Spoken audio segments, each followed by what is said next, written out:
research and what the research says. We're going to be focused on two things. One is being very prompt, and that's not always easy for professors, but we're going to limit all of us to 8 minutes. And the reason we do that is so that there is a lively discussion afterwards. So that puts the burden on you to pay close attention and store up questions, because this is more of a free-for-all than just boring talks, okay? Because any one of us could easily gobble up the whole hour and a half just talking about our own research, but we really want to kind of be very targeted to what interests you. I also want to welcome the people who are live streaming, who are out there, and that has implications for your questions. So there's going to be a mic so that the people can hear the questions that are being said. And we have Sarah about to join the panel, and the rest of us are here, so I'll get started on introducing you. Rather than interrupt in between, I'm going to just introduce everyone here at once. And first thing I want to do is thank you all for joining us. And I'll start down at the very end with Professor Julia Price, whose work on relationships is, shaping the kinds of programs that are out there. And it's just great to have you here talking about that. Simone Rhodes, who came all the way from Canada, whose work has been very influential to a lot of us, looking at attachment and looking at some of the deeper aspects of how these relationships are actually forged and maintained and all of that. Tom Keller, who you all know from Portland State, who runs the Summer Mentoring Institute, which is just a treasure for the field. And then, of course, Dr. Sarah Schwartz, newly minted assistant professor of clinical psychology at Suffolk University. Always has very interesting things to tell us about relationships, and was analyzing the data, so it's really hot off the press. And Dr. Renee Spencer, who you probably all have read her work, and probably the leading qualitative scholar in this field right now. And so it's just great to have you here. I won't be presenting, but I will be probably talking during the discussion part. So without further ado, what we did is we each put in a headline. So as if this was kind of borrowed from the Wall Street Journal. I don't know if anybody looks at that, but it kind of gives you just like one little sample of what that article might be about, and then you can click and turn and see whether you want to read it. And so these are the headlines. And each of the presenters is going to elaborate for 8 minutes on that headline, starting with Tom Keller.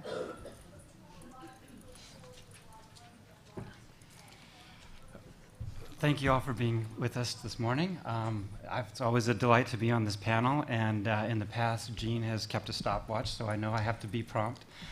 So there we go. So I'm going to talk about implementation of recommended program practices is associated with the strength of mentor-worker relationship, which in turn is associated with indicators of mentor-youth relationship. And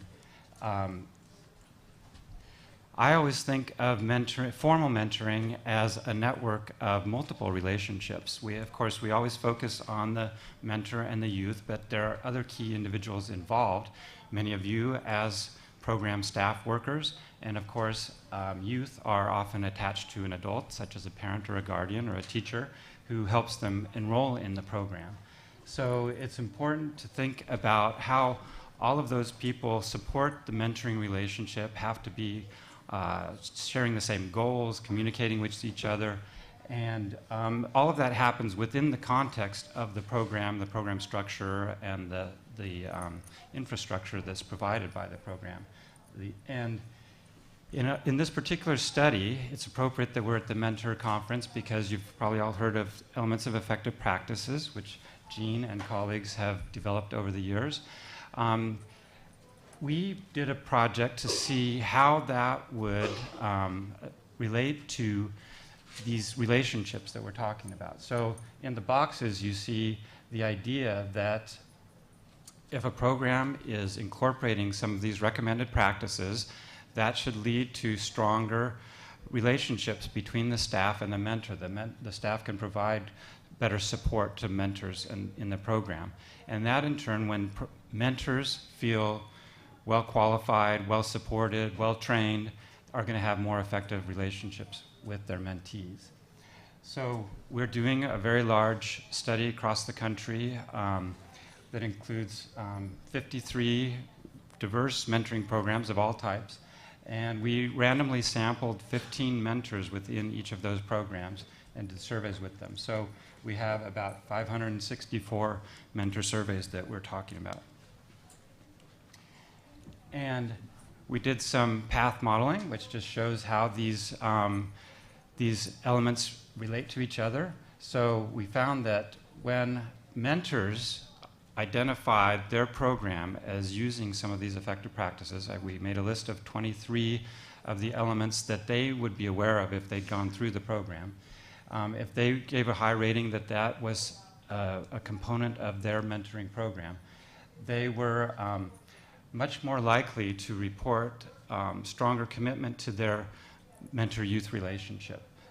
But we filled out the rest of that model by showing that a lot of that was accounted for by the quality of the working alliance they had with their staff support person.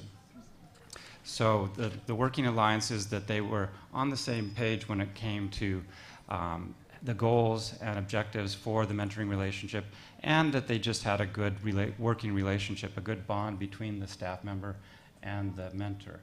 So you can see that the program practices, as we anticipated, led to those better staff-mentor relationships, which in turn translated to stronger mentor commitment. And we found a very similar pattern of results with other indicators of the mentor-youth relationship, as reported by the mentors. Things like the security, the lack of conflict, I can barely see that, relationship satisfaction, and also the mentors feeling that they were well prepared for their role and could be effective mentors. So this provides some of the first preliminary information that use of elements of effective practice does matter to mentors and their experiences in the program, and that it could relate to youth relationship quality and maybe youth outcomes. We didn't go that far out, but we feel that even finding that mentors have stronger relationship commitment is important. So that's our project. And I will be presenting on this in the afternoon session in greater detail. Thank you. Perfect. All right. Can you pass the, oh yeah, Jean, is it possible for you guys to sit back? Oh, do you want me to move that? Oh, no, just sit back a little so we can see Yeah. the slides. Oh, awesome. So go on to the next slide. Can you forward it? Ah, okay, sorry. Okay, so now Simone. That's fine. Okay, hi everybody. Because we have 8 minutes and because French is my first language, I will depend on my notes, but I promise that at the end I will put away these notes during the discussion. So I will try to be entertained. I will try to entertain in reading my notes. So the goal of my presentation is to present you some preliminary findings from a paper in preparation. Don't ask for the copy, it's in preparation, in which I explored the specific and complementary roles of mentor support in predicting youth academic adjustment. The data I analyze come from the Canadian longitudinal study of the impact of Big Brothers, Big Sisters community match relationships. This study involved the participation of more than 1,000 families and close to 500 mentors, recruited in 20 different agencies across Canada. All participants were administered questionnaire at baseline when families did their admission to the agency, as well as at 6, 12, 18, 24, and 30 months following the baseline. The study is led by David DeWitt and Ellen Lipman and involved a close partnership with Big Brothers, Big Sisters of Canada. I would say with Karen here. So I would like first to start with some research background specific to what I will present to you today.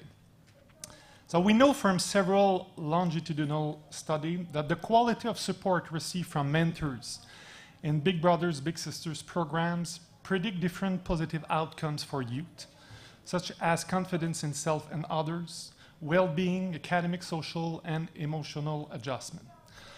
What has rarely been investigated in these previous longitudinal research, however, is the unique role of the mentor support in the context of all sources of support available to the youth.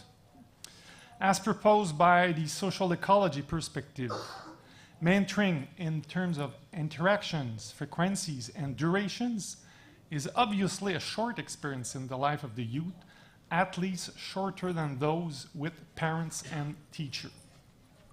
In addition, past research in educational psychology has clearly showed that the support provided by parents and teachers strongly influence the child's academic adjustment over and beyond the effects of important ecological markers such as poverty, parent educations, and previous academic success. So in this context, what room is left for mentor to improve the academic adjustment of their mentee? How can we maximize the effect of mentor support in a context where academic attitude and behaviors of the mentee are simultaneously and strongly shaped by parents and teachers? So in order to answer these questions, I evaluated 4 prediction models. The first model at the top left is called the additive model. In this model, it is proposed that the mentor support adds to the support already provided by parents and teachers. The mentor support would then be seen as an additional resource to the child's social capital that could help him adjusting to academic issues and challenges. The second model, the one to your right, is called the hierarchical compensatory model. So in this model, the support of the mentor should compensate the absence or low quality of support provided by parents and teachers. This model is consistent with the idea proposed by Jean to see mentoring as a corrective experience, an experience that becomes especially significant for mentees who were exposed to very low or inefficient support from adults in their social network. The third model, the one at the bottom left, is called the hierarchical conditional model. In this model, mentor support would impact mentees' school adjustment only if mentees were already exposed to good quality support from adults in their social network. So this is the rich get richer hypothesis that implies more benefits from mentoring for those who have supportive network relationships. This model is also consistent with attachment research, showing stronger effect of mentor support for mentees who felt more secure in their relationship with parents. Finally, the fourth model is called the asymmetric model. In this model, academic adjustment is a matter of expertise. This expertise would not necessarily be held by the mentor. However, this does not prevent that mentors might be experts in other fields, such as those related to social and emotional adjustment. So to test these 4 models, I use a subsample of the Canadian study that included participants who have been matched before the first follow-up at 6 months and who have been in mentoring for at least 3 months. In fact, the duration of their mentoring relationship, the average duration was 20 months. The subsample contained 427 youth, average age 10 years old, and it contained 64% of girls. So the next slide presents the result of a first regression analysis that predicts youth academic self-efficacy during mentoring from support provided by mentor, parents, and teachers, and controlling for academic self-efficacy at baseline, length of relationship, and experience of rematch. So we found that the support of mentor brought a significant contribution to the prediction of youth academic self-efficacy that was independent of that of parents and teachers. The first result support the additive model. However, as you can probably read in step 6 of the regression analysis, we also found 2 interaction terms that were significant with beta values of at least 0.15. So these interaction effects are illustrated here. As shown in the left figure, mentor support predict youth academic self-efficacy, but mainly when parents were sufficiently supportive. This result is consistent with the conditional hierarchical model. At the opposite, the figure at right shows a different picture for teachers. Mentor support improve youth academic self-efficacy, but only when teacher support was low. So this result is consistent with the hierarchical compensatory model and with the concept of corrective experience proposed by Gene Rhodes. So the last slide presents the result of the regression analysis predicting youth academic grades. Mainly, we found no significant effect of mentor support. Only teacher and parent support were found related to grades. So this result is consistent with the asymmetric model and suggests that outcome expectation of Big Brothers Big Sisters programs should not focus too much on academic grades. So to conclude, mentor support was found to predict changes in youth academic self-efficacy, but had no effect on academic grades. The effect of mentor support on self-efficacy becomes more salient when parents were already supportive, but also when teachers were not very supportive. The compensatory model would then be viewed as a better explanation of the mentor-teacher dynamic, whereas the conditional model would apply more to the mentor-parent dynamic. That's it. Thank you. That was so interesting.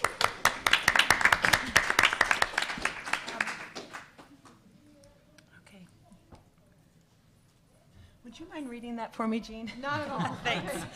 I need new glasses. Training staff in attunement has the potential to increase staff self-awareness while strengthening connections between staff and the mentors they support. Okay, I'm really excited to be here. I'm so impressed that you just did that in a second language, Simone. Thank you so much. And thanks to Jean and to Mentor for inviting us all to be here. So I am going to talk a little bit about some early work I've been doing with some agencies around this concept of attunement. And to start, some of you have heard me speak about attunement before. For those of you who haven't, I'm going to give a couple of examples of what looks like misattunement when things aren't going well, and a definition of what attunement is.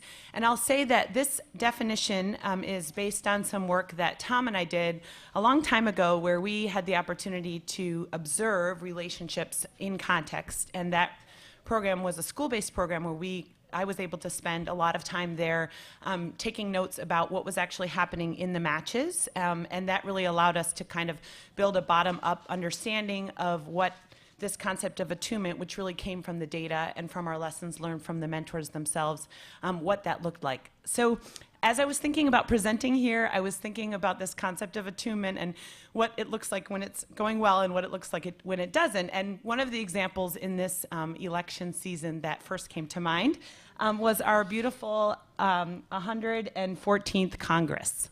That is a wonderful example of misattunement, and let me elaborate a little bit more on what I mean by that. So this Congress, as we well know, has been identified as the most polarized, least productive Congress in history.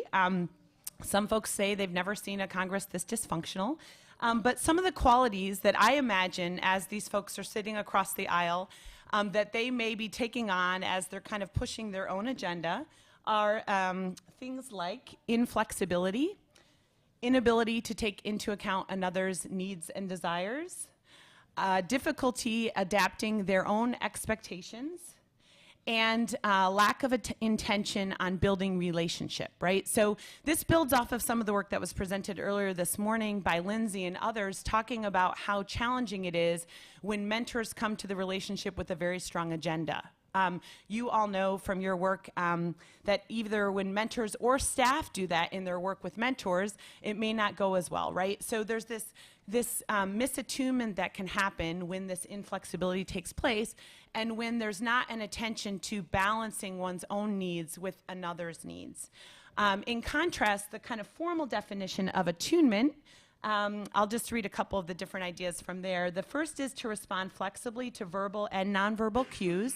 So the capacity for mentors and for staff to respond to what's happening and what's being said and also what's not being said. Taking into account another's needs and desires. So I'm not only here for myself, but I'm looking into what either the child or the mentor needs from this relationship, and I'm trying to take that into account in my work with them in a really thoughtful way. It's a broad strategy for eliciting, reading, and interpreting cues and reflecting on those. So this idea of kind of reflective practice that we've heard of in the practice world really resonates with this concept. The capacity to adapt expectations, and Jean and Janice and others were talking this morning a lot about how challenging it is in working with mentors who have very clear expectations about what's supposed to happen in relationship. Highly attuned mentors are able to adapt those based on what's happening, let go of some of those expectations and work with what's happening on the ground with the young person. And then the intentionality toward building the relationship. So the first and foremost, I'm trying to connect with you. I'm not trying to improve your grades necessarily or save you from your dysfunctional environment. I'm trying to build a connection. So hopefully as I'm describing this, you can think of the staff you work with or the mentors you work with, and those really top-notch mentors are likely very highly attuned in these areas. So as I was presenting this work a couple of years ago, practitioners would come up to me and ask me, can attunement be trained or taught, or is it an inherent quality of those best mentors? What can we do about this? Can we move the ball forward in this area? And one practitioner, Barbara Linder, who's actually here, and her colleague Lauren, will be presenting with me tomorrow on some of the preliminary work we've done in Champaign-Urbana, training staff to build their skills in attunement. So folks would ask me about that, and I was really interested in building a model that could support the growth of attunement because Tom and I both felt like it was something that could be taught. And so over the last year, I've been working with 2 agencies, one in Champaign-Urbana and then a large Big Brothers Big Sisters site in the southern United States on a training that's geared toward building attunement. And to be honest, when I first started working in this area, I expected to be training mentors and helping staff train mentors. But a lot of practitioners came to me and said, it would really help for us to first start by training staff because our staff present with a wide range of skills in this area, and that's where this is all starting. And that really echoes some of Tom and Renee and Carla's work that Tom just mentioned around the vital and critical element of that connection between staff and mentors, and the mentors feeling supported and sticking with the program. Some of his findings suggest that 75% of mentors report that meaningful connection with staff is fairly or very, very helpful in their experience of being a mentor to their young person. So in this work that I've done with 2 sites, it involves a one-day training, a full day, where we train on tools of attunement, and I'll talk a little bit more about that today and a lot more about it tomorrow. And we do, following that one-day training, staff use these tools with a subset of mentors on a monthly basis for 5 months. And during that process, we have regular monthly contact with them where we talk with them and their supervisors about the experience of using the tool and work with them on sort of problem solving and addressing challenges as they come up. And following that, we have, I should say, before the training, we do a baseline questionnaire, and then after those 5 months, we do a follow-up questionnaire. And from those questionnaires with staff, we're seeing some significant difference in staff self-report on mindfulness and self-awareness. So their capacity to know their own feelings and their own sort of response to mentors in stressful situations. It's exciting to see that because it's a small sample at this point. But also, in addition to the quantitative measures, we've been doing interviews with staff around their experience of using the tool and also receiving feedback from mentors on their experience of working with staff who've been trained on this tool. And one quote that I'll share that's been particularly poignant for me from a staff is up there on the slide. We say that this program is all about relationships, but we can't but we don't talk about how to do that and how to create the relationships we so value. This process has finally given us a way to think about and practice that. So a lot of the feedback we've received is, oh, great, we talk about relationships, now we know how to do them a little bit better. And that's been really instructive for me in thinking about, as a mentoring community, we value relationships. How is that showing up in the time we're allowing staff to spend, in the nature of the connections they're having with mentors? On the right is just an example of one of the main tools that we use in the training. We call it the FAN, and the FAN stands for Facilitating Attuned Interactions. And you can see there that some of the goals of the FAN are to improve staff confidence and build relationships across the mentoring system.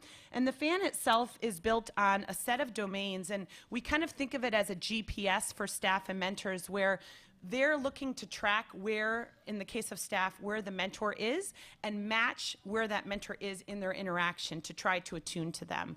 And again, I'll say a little bit more about that tomorrow, but that's one of the several tools that we use in the training. And I really want to just thank Linda Gilkerson, who's a key collaborator on this project, who's out of Erickson Institute in Chicago. She developed the FAN for other populations like professionals working in child welfare and even physicians in medical settings. And it was our research on attunement and her FAN that's kind of combined to build this mentoring FAN as a relationship tool to build connections across the mentoring system. So as a bottom line, attunement training shows promise in improving staff skills and staff experience and strengthening connections across the mentoring system. Thanks.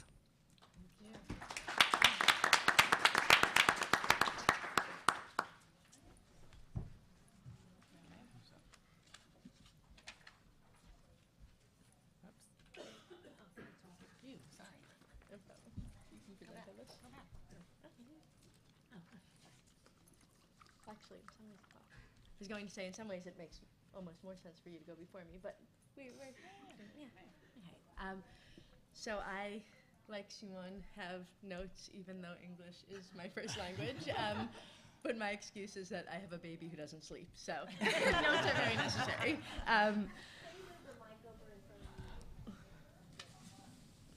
Thank you. I need these cues on no sleep. So I'm going to be presenting on a bit of a variation in the mentoring theme. Unlike a lot of the folks here who are presenting on traditional mentoring relationships where an agency matches a mentor and a youth, in this program I'm talking about a training for youth that teaches young people to recruit mentors in their lives. So the focus is on developing natural mentoring relationships and really focusing on the youth side. So we'll come back to the bottom line at the end. So, quick overview. This program that we developed is called the Connected Scholars Program, and the reason I said maybe Renee should go first is that it comes out of some previous research that we've done on youth-initiated mentoring, which is a model of mentoring where the youth recruits a mentor from their existing social network to be their formal mentor. And so this takes it a step further, and instead of having any type of formal mentoring infrastructure, the question is, can we just teach young people the benefits of mentoring and some skills to reach out to natural mentors in their lives, and can that result in increased close relationships in their lives? So the Connected Scholars Program is specifically focused on academic and career mentors. So it's a classroom-based curriculum designed to help high school or college students' capacity to cultivate academic and career mentors. So this is a more extensive curriculum that Jean and Janice Cooper-Schmidt have done a lot of work on as well. But this study is actually on an abbreviated earlier version of the program, which was completed in only 4 one-hour sessions, so a fairly short program. And we were evaluating the impact of, again, these just 4 hours that we spent with young people in a sample of 392 incoming first-year students at a Northeast Urban Public University.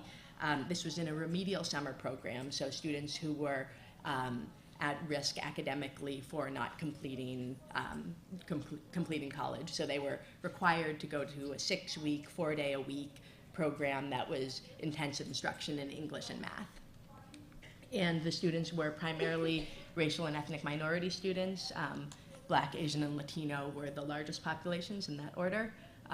Almost half of them were born outside of the United States, and 80% of them were first-generation college students. And all of these we know are risk factors for leaving college without a degree. So we were really interested in working with this population to see if we could help them create more connections on campus, because that's something that really makes a difference for staying in college.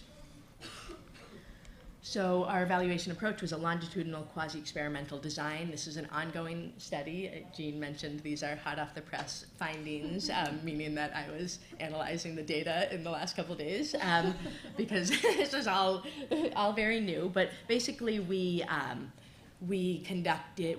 pre and post surveys with a treatment group and a comparison group. The comparison group did the summer program, but just didn't get these extra 4-hour sessions that focused on the mentoring component. So they just had the English and math instruction. And what I'll be sharing with you now is results just from pre-surveys before the summer and post-surveys at the end of the summer. We're collecting data at the end of their first year in college and academic records, so we'll have longer-term data at next year's summit. So what did we find? Very preliminary results. So we just looked at 6 measures, and we actually found that on half of those measures, 3 measures, we saw significant or marginally significant findings. The most important finding, or the most interesting one to me, was that youth in this treatment group reported significantly closer relationships with program staff and instructors in the program. So both treatment and comparison group were spending a lot of time with staff and instructors in this program, but having this training, which talked about how it's important to make connections and gave them some practice and strategies to reach out to potential academic and career mentors, that it seems like they already were putting those skills into practice. So this measure had items such as, I feel close to at least one staff member from the summer. I talked to instructors outside of class this summer. So all of these things that, again, we know make a difference in terms of college retention. We also saw that youth in the treatment group were more likely, or marginally more likely, to report intentions to reach out to potential academic and career mentors and professors and instructors in the school year. So questions included, how likely is it that you will go to professors' office hours even if you don't need extra help? So again, these behaviors that will help build connections. And we also saw less help-seeking avoidance. So these are questions like, if I didn't understand something in class, I would rather guess than ask someone for assistance. And we know that a lot of young people don't like asking for help. And interestingly, we saw a change in avoiding asking for help. So youth in the treatment group were more likely to feel comfortable asking for assistance. We did not see significant differences or any improvement on self-advocacy, network orientation, or a measure of having guidance or role modeling. But in some ways, particularly the guidance and role modeling, we wouldn't expect to see until they had more time to develop those relationships. And again, I think that first finding about the closer relationships with program staff is interesting, because in our model, we really were thinking we just want to see changes in attitudes now, so that then in the school year they build relationships. But we actually saw already they're putting these skills into action. So what are the implications? We do need, we'll hopefully again next year have more data on this, but I think it's really encouraging that this very short training can actually lead to closer relationships between young people and supportive adults. So bottom line is teaching students about the benefits of mentoring relationships and strategies to reach out to mentors may be able to actually influence their relationship with potential natural mentors. And just to talk briefly, if I have a couple minutes? Sure. Okay, I'll go quick. About implications for more traditional mentoring programs, I think one implication would be just integrating some of this training into mentee training, so that mentees know when they're being assigned a mentor how I can use this relationship and how I can connect with this mentor.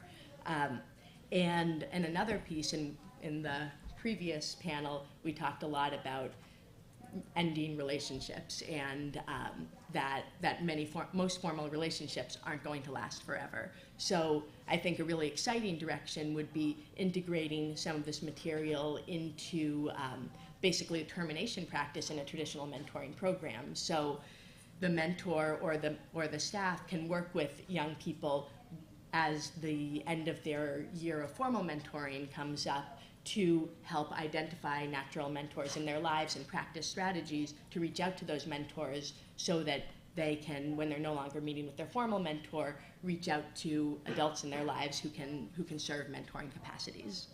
So, and I think finally, big picture, that this calls attention to the role of the mentee in the relationship, that often in mentoring programs we focus on mentor training and what the mentor brings to the relationship, but that particularly when we're talking about older mentees, that they bring a lot to the relationship as well, and that we want to get them invested as well.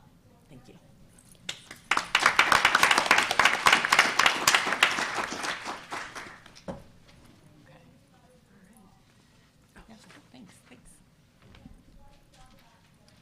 Hello, I'm so thrilled to have the opportunity to be here today and to share some what I think are really exciting findings and building very much off of Sarah's earlier work on youth-initiated mentoring.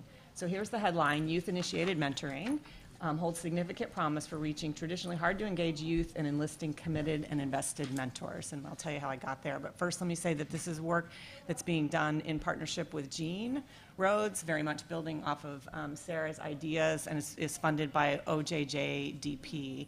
And building off of Sarah's ideas, she really got us all very interested in this idea of youth-initiated mentoring in her dissertation research and looking at the Youth Challenge program, which is a program that gets young people to identify mentors from their existing support networks. And then that mentor supports the young person through their time in the program and beyond.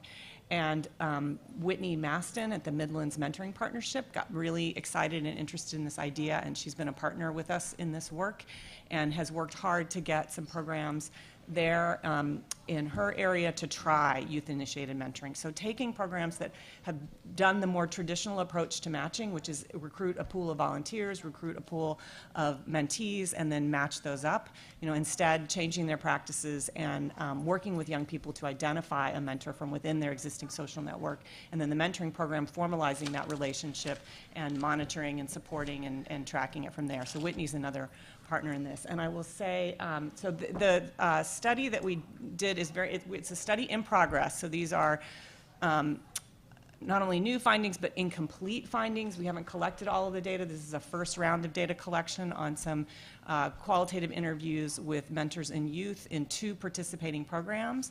One of them taking referrals for young people who are part of the juvenile justice system, and the other working with youth in the foster care system who are transitioning out of the foster care system and making that transition to adulthood. So high need, high risk youth that we sometimes say, don't respond as well to mentoring, yet we're all trying to reach through mentoring as well at the same time. So a very interesting group of young people. I'll say another partner in crime, and this is in the room, Allison Drew, who's over in that corner there, a doctoral student at BU who flew to location and did some of these interviews on the ground. So thanking Allison for her contributions to this work as well. So let me tell you a little bit about what we learned and why I'm so excited. So let me tell you, so the chart just gives you a sense of who the young people picked. And they didn't just pick these people, and sort of the program goes with the first name they mention. Part of youth-initiated mentoring is the program playing a role in helping young people really select a mentor. So looking at the array of possibilities, thinking carefully about who to select and helping them approach and make that ask. And I'll say that parents had a say in some of this as well, and we interviewed some parents as a part of this study. I'm not talking about those data here. We're doing a workshop later this afternoon, and I'll talk a little bit about the parent perspective there as well as talk more about these findings in a little bit more detail. But so give you a sense of who the young people picked, kind of their previous role in the young person's life. And then I want to tell you kind of what did the young people like about this. And Allison and her fellow doc student interviewer, Grace Gowdy, who's not here at the summit, came back jazzed from their trip and from interviewing these young people and their mentors, and so excited about the relationship. And here's a little bit about what the young people had to say. Part of what they liked about it is they started the relationship with the sense that the mentor understood them and where they came from. And that was really important to them. They have a sense of who I am, where I come from, what my life is like. And here gives you a sense of what it sounds like. I wanted somebody who wouldn't judge me for things I've already done. So we're starting out with a sense of this person understands me and they're signing up for this. The other thing the young people liked is that the mentors met their own selection criteria. So the things they were looking for in a mentor, they had a say in this. And Janet Huback, who's at Washington State Mentors, I know has a great interest in youth voice. This would be an example of youth voice, where young people are having a say in the selection of their mentors. So here's an example of what a young person sounded like. I've seen her like really mad. She calms herself down right away. Important to her, how does this young person, how does this mentor rather respond under pressure? And can I trust her? And if she gets mad, is she going to be someone who holds it against me? Or is she going to be able to contain herself? It's kind of an important criteria for this young person and a mentor. She knew she was selecting a mentor who had this attribute. So young people liked that they had a say and the mentors met their criteria. They also knew what to expect from the mentor. And this was a really powerful piece for us as well to hear this. When I found out I was picking this mentor's name, I was really excited because I knew exactly what we were going to be going to be doing. So young people entering into the relationship with a sense of a set of expectations about what it's going to be like because they already know something about this person. Okay, what did the mentors like? This was also really interesting to us. Here's some of the things that the mentors liked. The opportunity to strengthen a connection with this particular youth. Not a chance to make a difference in the life of some abstract young person, which is what I hear when I interview mentors who are volunteering to join a mentoring program. No, I'm signing up because of this young person. This is what brought me out. At first I thought, boy, I'm overwhelmed. But when I heard it was this youth, I was more than willing to help. So I don't have time to be a mentor. Oh, wait, it's this kid who needs me? I'll show up. So the mentor enters the relationship with an investment and a level of commitment already present. Spending time with the youth made them feel good too. Also something different than you hear from some of these more traditionally masked relationships where it takes a really long time for the relationship to get to that place. The mentors were saying things, I just love being around this person. I just like being with them. It makes me feel good. After we meet, I walk away feeling good. So when we asked mentors, what did you get out of it? These are the kinds of things we heard from them. So again, their sense of satisfaction with the relationship. So here's some ideas of where it leaves us in the potential YIM difference.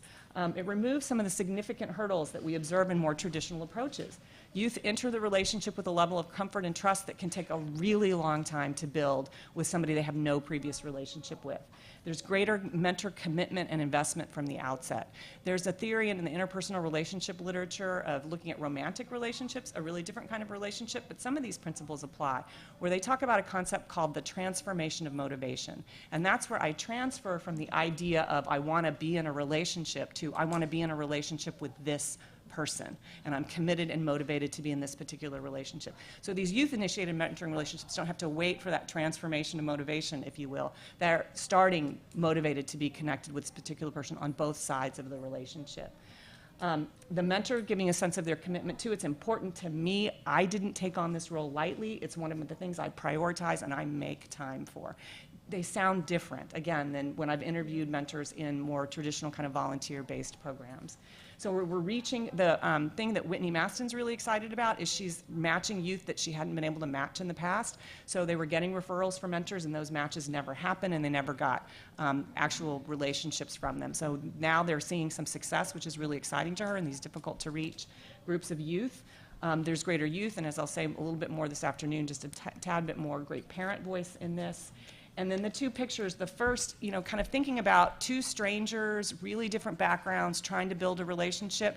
There are bumps in that road. You don't know what's around the corner. You really don't know what's up ahead. And it's not to say we shouldn't be doing those matches. I don't want anybody walking away thinking, I think those are a bad idea. They're not. But you got to really support those relationships. Offer training, support, scaffold them, help them get around, through, over those hurdles and build a meaningful relationship. In youth-initiated mentoring, it's not that it's all roses. There are curves, but they kind of had a sense of where they were going. They knew what it was going to look like up in the distance a little ways ahead, and there weren't as many hurdles at the start. So I think, again, it holds significant potential to reach difficult-to-reach youth and to get really engaged and committed mentors on board. Thank you.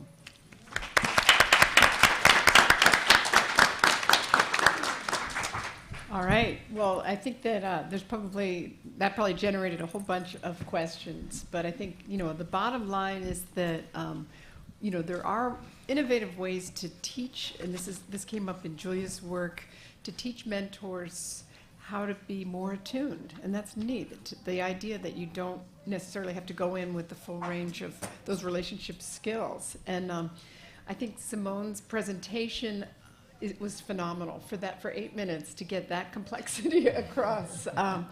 But I mean, I think it also really aligns with the field, and that is that we kind of need to know the relationship histories of young people coming in, because if they have a close relationship with their parent, it's likely that the relationship can really thrive and can, kind of work in a very complementary way. If they're kind of disconnected from their teachers and possibly other adults, then this mentor is really compensating for that loss. And understanding, that's a natural mentoring relationship, understanding the kinds of kids who can find, well, that was Big Brothers Big Sisters, but also in natural mentoring, understanding the kinds of kids who find these relationships. What we're seeing is that they need scaffolding in finding these relationships. And this is the first I've seen of Sarah's incredible findings, that just a 4-hour intervention made young people feel, a greater sense of a bonding with the staff and more willing to reach out. And those effect sizes were impressive. And so I think that we can't ignore youth-initiated mentoring, and certainly the work of Renee shows that there's something very powerful here. And if people are interested in youth-initiated mentoring, at 3 o'clock, we'll be presenting on more data on the OJJDP preliminary findings, and we'll want to discuss that more. But right now, I'd like to open it up to anybody who has any questions or thoughts about these findings. Why don't we start here? So Dr. Schwartz, I wondered. This question is for Dr. Schwartz. Digging deeper into your data, if the majority of your students were not born in the United States, did you take into account gender and cultural background and how the training might be different? And also, is there any propensity for a female student, one of that group, to be more comfortable approaching a potential female mentor? So where does gender and cultural background fit in? Where do? All great questions. In terms of this data, I will be looking at how these variables moderate effects. Have not looked at that yet. But in terms of developing the intervention, we did an initial pilot and collected qualitative data with a smaller group, and actually in that group, the students were all were primarily Haitian American immigrants, and equal number male and female, and we saw a lot of interesting things going on related to that.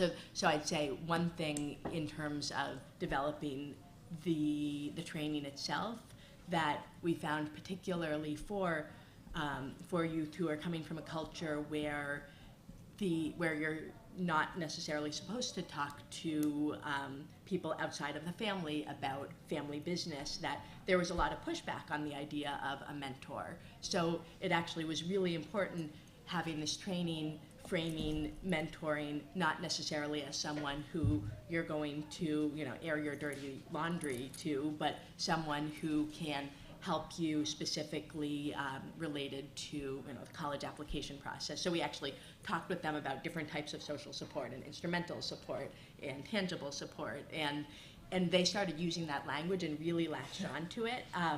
And we found that they were much more open to the idea of reaching out to someone to get some instrumental support around, academic process or navigating, financial aid, rather than, I want a mentor. So that was a really interesting finding for us, that when working with youth coming from different cultures, thinking about what the idea of mentor means for them, and this actually provided them an opening to be able to reach out to non-parental adults without feeling like they were disrespecting their families. And then just briefly to talk about the gender issue, one thing that we very much saw was for a lot of the young women, that the idea of reaching out to someone and asserting yourself and taking someone's time was really hard for them in a way that we didn't see with the male students, that they were really concerned that, I'm going to be a burden. And so so having discussions about that and what it could mean to feel rejected made a big difference in them really building their confidence that I can reach out to someone and not feel like I'm going to be a burden, and if someone says no, I can still reach out to someone new. So sorry, that's a long answer. I'll talk more about that. Great. And I Oh, can go I add ahead. to that? Because I'm fascinated with what Sarah's done, that there's also the component of helping those students understand college culture, because it's a different environment. There are different ways of approaching professors and understanding what office hours mean. I mean, it's a lot of that coaching that would be a new setting for anybody that age who's going into college for the first time and has to understand what helps to navigate that new environment. That's true. Yeah. No, you. So this is for Simone Rose. I think there's been a lot of evidence that even when a child gets support outside of their family and neighborhood, like at school, that at the end of the day, they're still going back home and they're still going back to that environment. That can sometimes undo a lot of the positive things that they've learned. And I wonder if there's been any thought towards if there's a child that's receiving mentoring, and the parents are kind of in the less involved, don't have as much of a support system, that there's actually then mentoring given to the parents, so that at the end of the day, both parties are getting that support, and there's almost more of an impact because of that. I think it's the direction we need to follow to make sure that the parents is involved in the mentoring process. And I think there's different ways that we can achieve this goal, to make sure that parents are well informed about the mentoring process during the admissions step, to use sunshine calls during the mentoring process to maintain the communication with the parents and telling some good news about the kids, maybe to be innovative in during the termination process, to have the parents also involved as a partner in this. So I think you're better positioned than me to find the ways to involve parents. I think the main implication of the interaction findings involving the parents is to make sure, because it's conditions of an impact. If we want to increase the impact of mentoring, we need to have parents in the same sides and to find any ways to have the contact positive with the parents. And about the teacher, I think it's interesting about the compensate effect of teacher is to maybe pay attention to the academic experience of mentees during the admission process. If we know that having difficulty to connect with school and with teachers is a big issue for one mentee, there's a room for the mentor to improve these situations and getting some skills to help kids to develop this connection. And if mentors know that he has a power to change the situations in a positive way, I think it's a good implication for this. Am I answering the question? Yeah. Okay. We have a question right here. Thank you. For Renee, right? So how do you teach a kid how to ask for a mentor? What is the role play or the dialogue? That's a great question. I think it's actually better suited for Sarah, who's in the business of doing this. Well, yeah. So part of our training is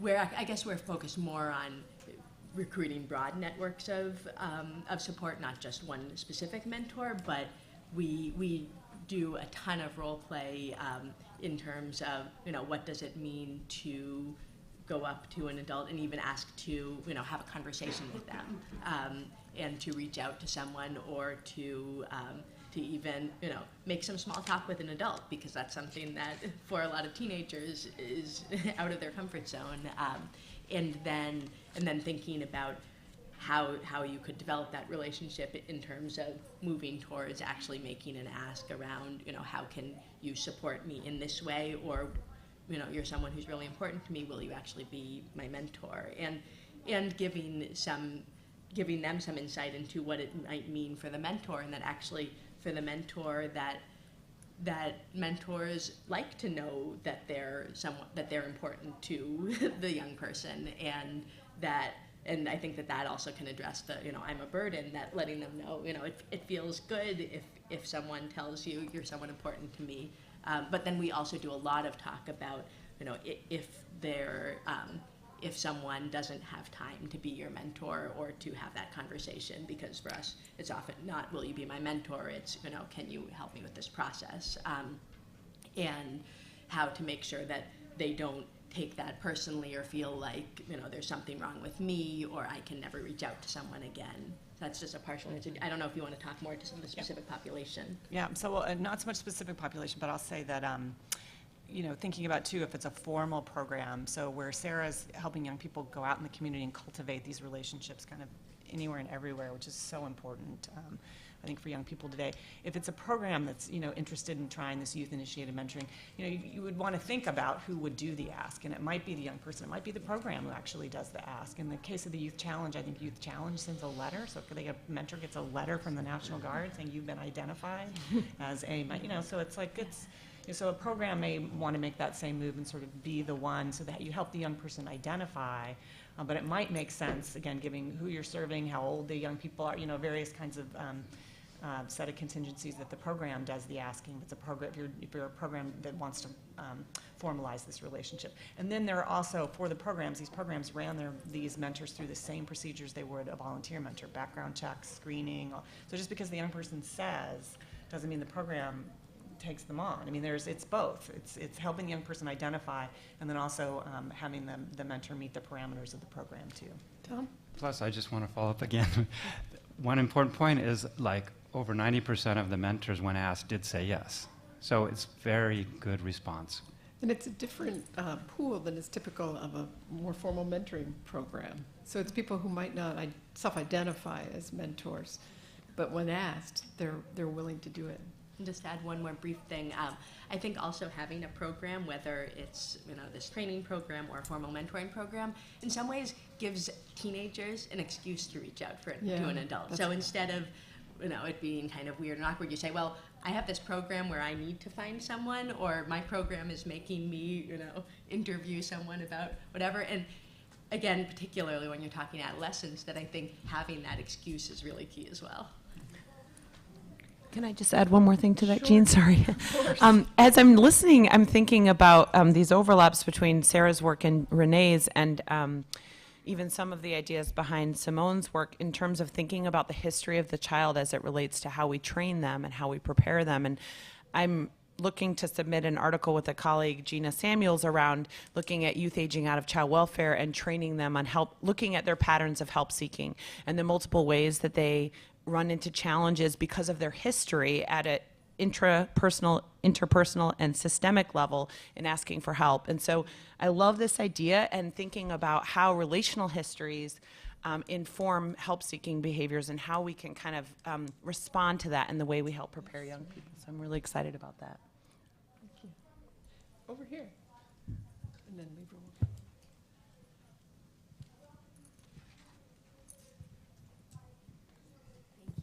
So this question is for Sarah or Renee. You're talking about teenagers, right?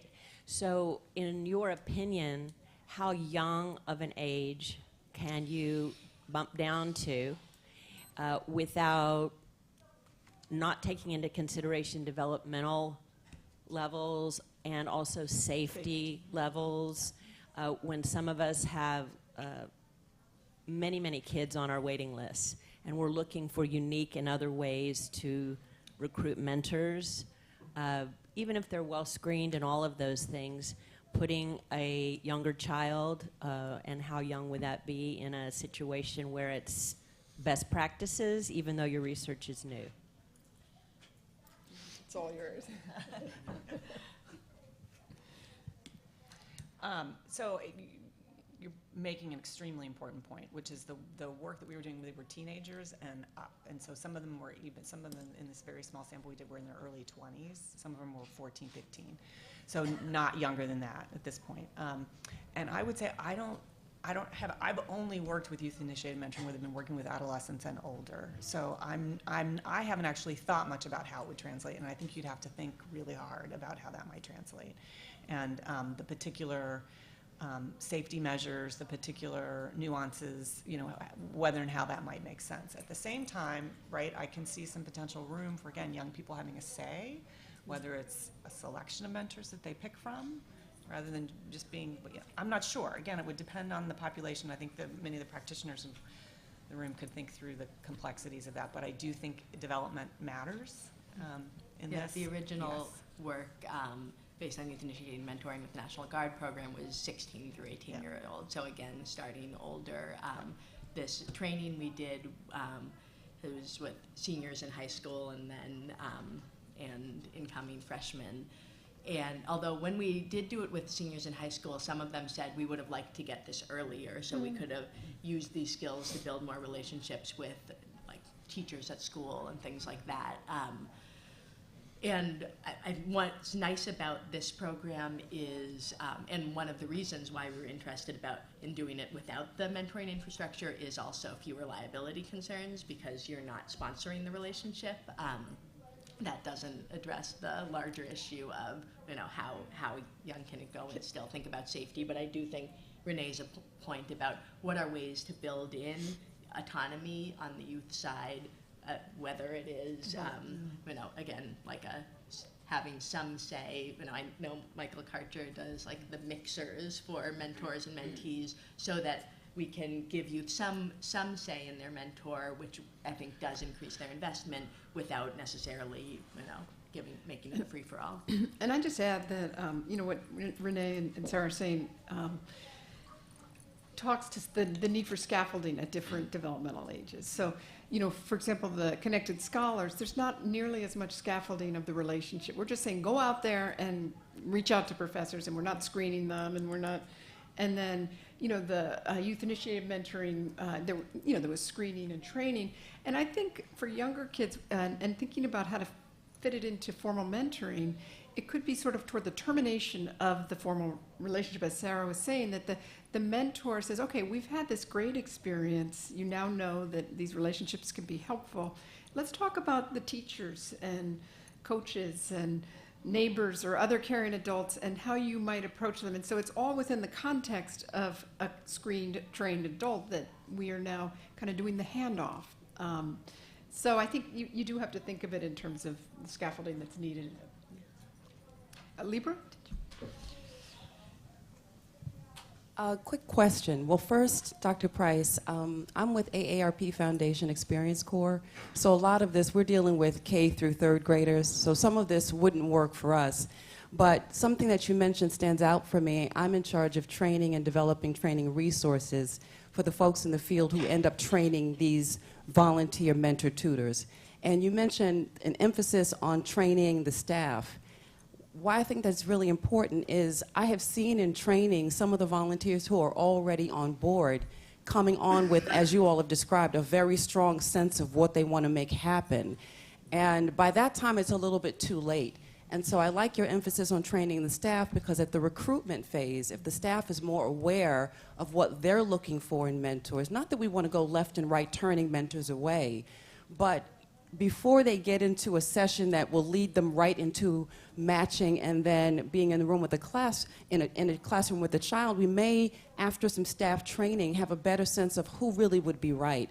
I know at AARP, we have built a very large portal because there are several programs in the foundation where we recruit volunteers.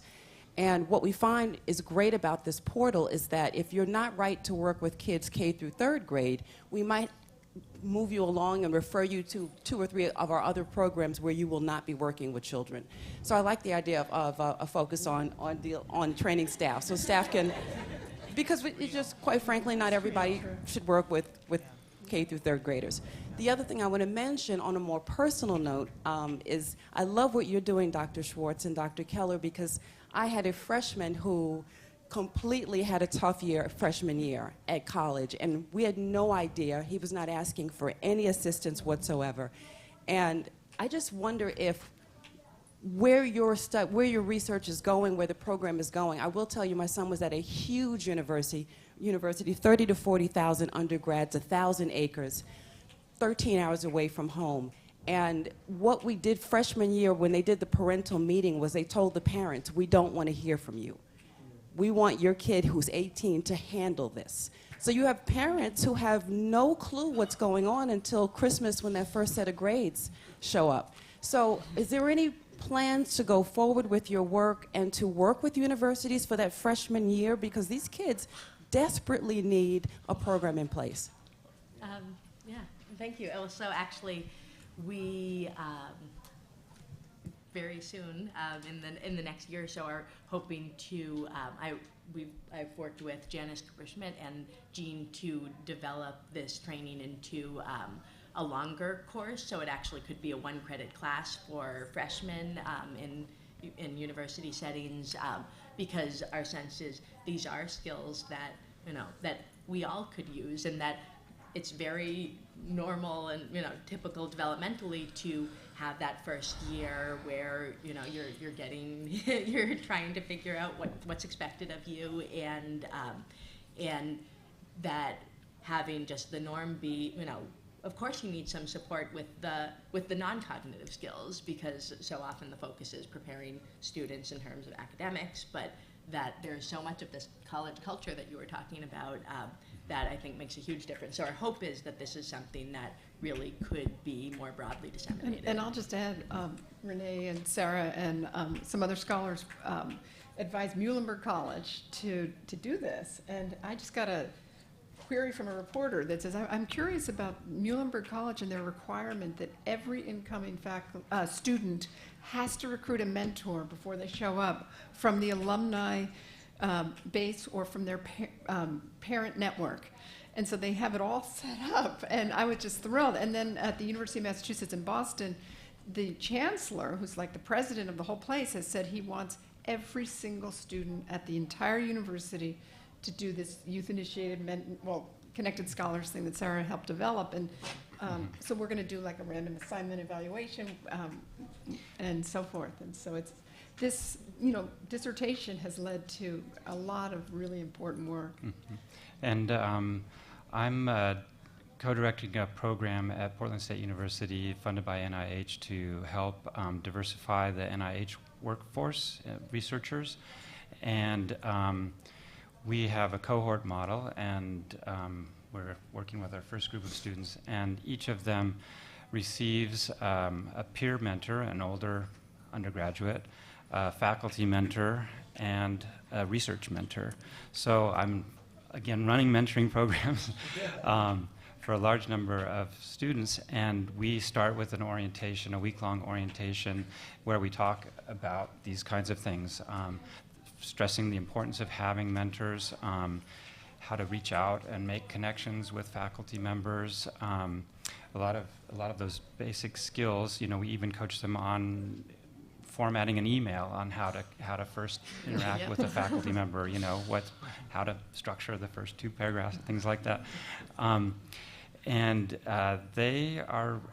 we're actually looking at their social networks and how they grow as they progress through the program. And I also wanted to say one thing, that Purdue University has this new policy where faculty get judged on their scholarship, their committee work, their teaching, and now there's a 4th category, and it's their mentoring. And that was built into their new sort of bylaws, that faculty going up for promotion have to show that they mentored students. And so I think it has to come both, if we're going to put this burden on the professors and high school teachers and others, we need to also reward them for that activity, because it increases their workload. I think we have time for one can I last- just respond to her comment 1 second? Oh, yeah. Sorry, I just wanted to get back to you on that. Thank you for your thoughts. I just wanted to mention, our hope is to develop a scale that measures attunement, and Tom has started with a couple of items that I'm going to be building off of to try to use it potentially as a tool that could be a part of screening. And then also, with some help with our collaborators, the practitioners we're working with, we're talking about points in the relationship when this attuned, kind of specific attuned interaction work with staff might be most useful, looking at kind of the trajectory of a relationship and times where it might be more or less helpful. And the other piece I want to mention is I do think that different kinds of matches could really, the level of attunement in the mentor may be particularly critical in certain kinds of programs. So for example, in the initial work that Tom and I did, we saw that in school-based programs, certainly it was great to have a highly attuned mentor, but if you had a highly attuned staff that was there on site, sometimes they could shore up a relationship that wasn't going very well. Whereas in community-based or with working with really high need, like sexually exploited youth or youth aging out of foster care, we may need a more highly attuned mentor to be negotiating those circumstances in the community. So I think thinking through sort of, because we're not always going to have highly attuned mentors, right? We know that. So thinking about the best placement for them in different environments is a really great idea. All right, one last question, and then I just want you to know that we'll all be here for individual questions. But I am part of a school-based mentoring program, and we do use teachers and other school staff, formal and informal pieces. But we're also using Search Institute's research, which about developmental relationships. And one piece they're finding is neither parents nor teachers are good at shared power with students, and yet that's one of the things the students want the most and seem to benefit the most from. So it's just kind of an open piece of how, especially if we're using people who are used to one role with students, now we're asking them for something different, how we can get that shared power piece.